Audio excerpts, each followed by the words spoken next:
In life, there are a lot of harsh realities out there that are difficult for a lot of us, myself included, to accept.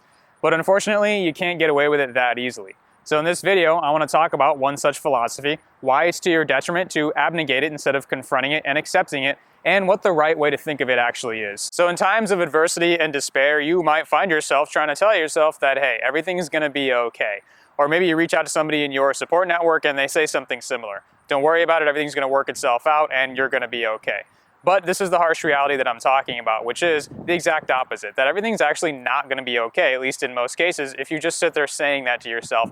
Because most problems in life don't just magically solve themselves. But if you believe that everything's going to be okay, then you no longer have an incentive to solve the problems and put the work in required to do that, and so they're just going to persist. And so the right way to think of it is to first make that admission to yourself that, hey, things are bad and they're not just going to be okay. My problems aren't going to magically solve themselves, and it's just going to get me into even deeper trouble if I don't take action to solve them.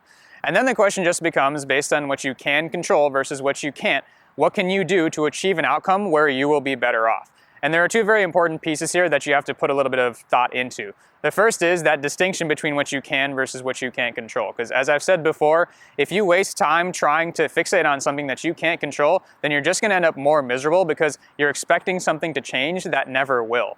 And the second piece is that part about what's going to be better for you. How are you going to be better off? What does that mean to you? And you do have to be pragmatic about that, because sometimes you might think that something is a better outcome for you in the short term, when in the long term it really isn't. So think, for example, trying to repair a relationship that's already been lost. You might think that getting back together with somebody that broke up with you is going to make you happy, when the reality is in the long term you're just going to end up more miserable, because they probably are going to not respect you as much. They'll probably take advantage of you, and you guys will just end up running into the same problems that you faced before you broke up in the first place. So let's take another more comprehensive example.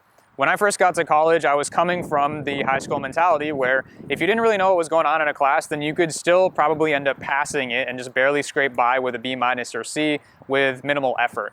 But in college, it's the exact opposite. It's kind of a sink or swim mentality where if you don't put that work in required to pass that class and you don't know what's going on, then there's a very real chance that you will end up failing that class. And I had to learn that very nearly the hard way. So there was a poli-sci class where I didn't know what was going on, and I just convinced myself, however, that everything was just going to be okay and that it would work itself out somehow. But the reality was that it didn't, and I ended up having to withdraw from that class late in the semester because it was becoming very clear that I was pretty much going to end up failing it.